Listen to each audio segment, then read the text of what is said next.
to 6.55 Special, and we're really flying high this evening. The pilot of this particular helicopter is Mike Oldfield, and he tells me he has got a pilot's license. So are we on course, Mike?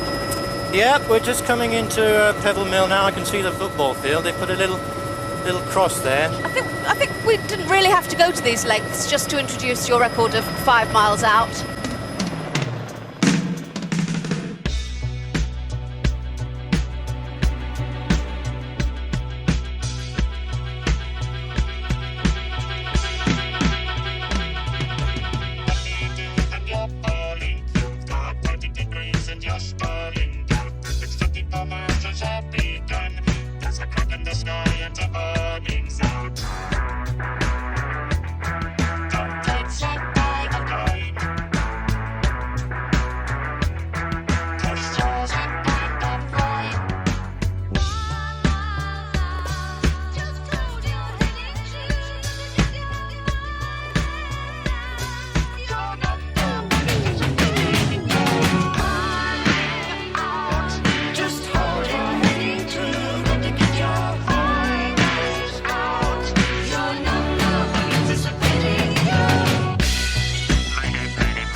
I must say I did enjoy my little helicopter ride this morning, and I promise not to tell anyone that the first time we did it, you landed in the wrong field.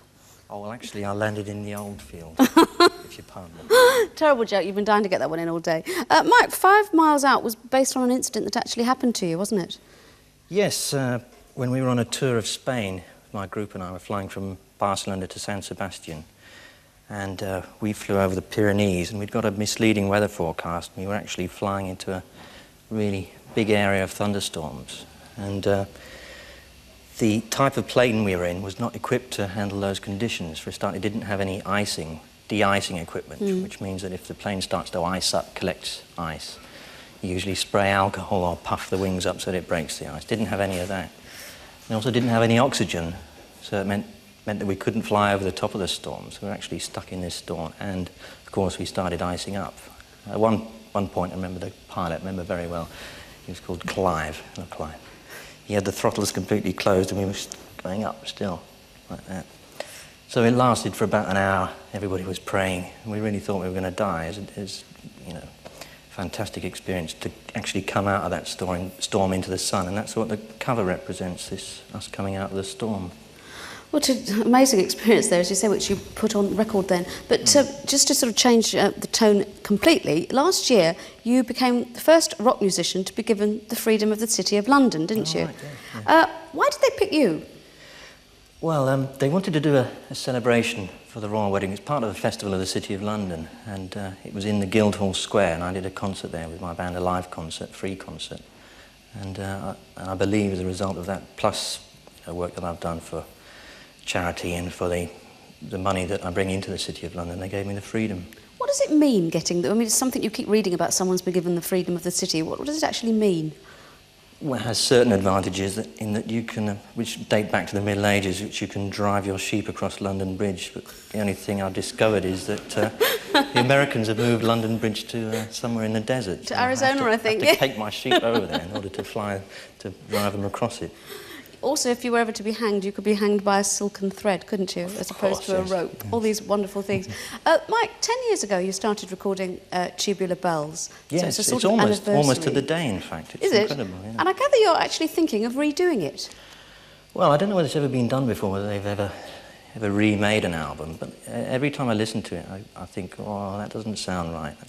Doesn't sound quite as good. And of course, studio technology has improved to such an extent now that if I was to do it now, I'd get a much better sound. So I've got 4 weeks from now until we start the big European tour in which to do something. Just finished a single, which we're later going to play. Yeah. But I've got 4 weeks, and that's not enough time to do an album, but I think I could do a remake of Tubular Bells. Well, I've got my own studio, so I do it all on my own, and I know it backwards. Upside down, inside out. I think the whole world must, yeah. I mean, it's already sold 12 million copies. Do you think you might sell another 12 million? Who knows? But, it was, of course, picked up and used for the film The Exorcist. It wasn't written for that film, it was picked up by them. Have you been asked to write film music since that? No, I've got a bone to pick with the film industry in that I'd love to write a film music score. Yeah. And in fact, I'm sure I'd be very good at it, but an offer hasn't, in fact, come along. It's very strange, that, seeing as it was so successful with that movie. Yeah. I think a lot of people would think, you know, Mike Oldfield, millionaire at 19, doesn't need to make money anymore. Is that true? No, it's not true, very far from true. The thing is that I run a business now called Oldfield Music Limited, which we do tours, we make albums, we do lots of things. So the costs of running the whole business, you know, sometimes, especially touring, outweigh the money that you get in. For example, in 1979, when I took the 52-piece orchestra on the road, you know, we lost a fortune. We lost a lot of money, but. All in all, it's paying its way, but it's like a small business, like any other small business. You've got to keep going. Yeah. I know you've, since the beginning of the year, been making a concerted effort on the singles charts, haven't you? Yes, I have. Yes, it's like a challenge to do something very strong in 3 minutes. Usually I take a whole 25, half a side of an album to make my statement, but to do it in 3 minutes is a big challenge. It's a discipline, really, and I plan to carry on doing that. At the same time, it's not representative of what I'm doing at the moment. What I'm doing at the moment is my albums, not singles. So you've got sort of 2 careers going, really, in effect. So the singles are going to come out with the name, I think, of the Mike Oldfield group to separate them from my personal musical development. Now, this particular single, which we're going to hear now from the Mike Oldfield group, the whole thing only came about last Monday, didn't it? That's right. We really have put this hot off the press. We're going to make a single, and we actually finished it last night. you know, mixed it and everything. And we found out it's one of the few things that I do that can be played live, you know, and sound good without millions of overdubs. So, Can we hear it? Sure. Okay. Thanks very much, All Mike. right. Here they are, the Mike Oldfield Group with Mistake.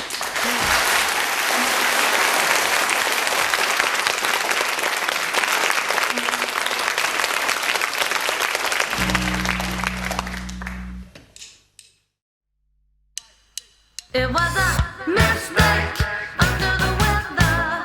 One shot's gonna turn into another. It's a heartbreak under the weather. Standing out in the cold highway.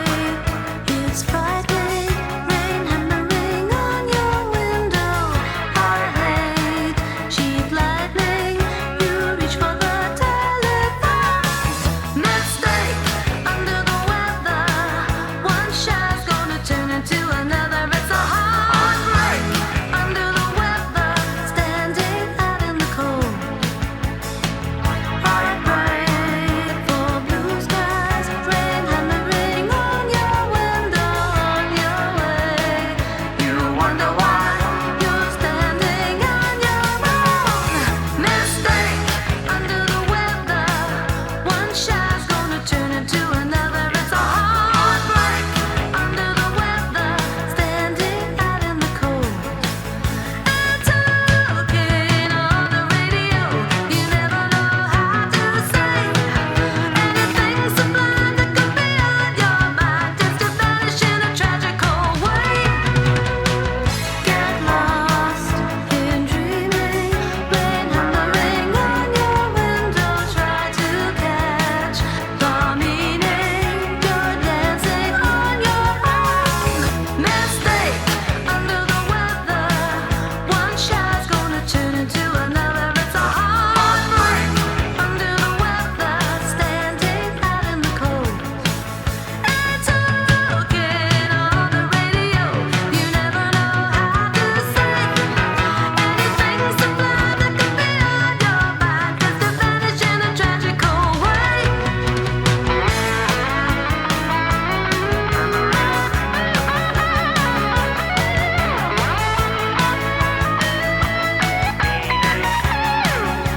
It was a mistake under the weather.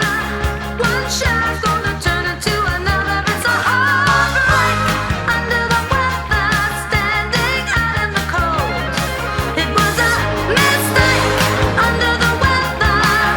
One shot's gonna turn into another. It's a heartbreak under the weather. Standing out in the cold. It was a mistake under the weather. One shot's gonna turn into another. It's a heartbreak under the weather. Standing out in the cold. It was a mistake.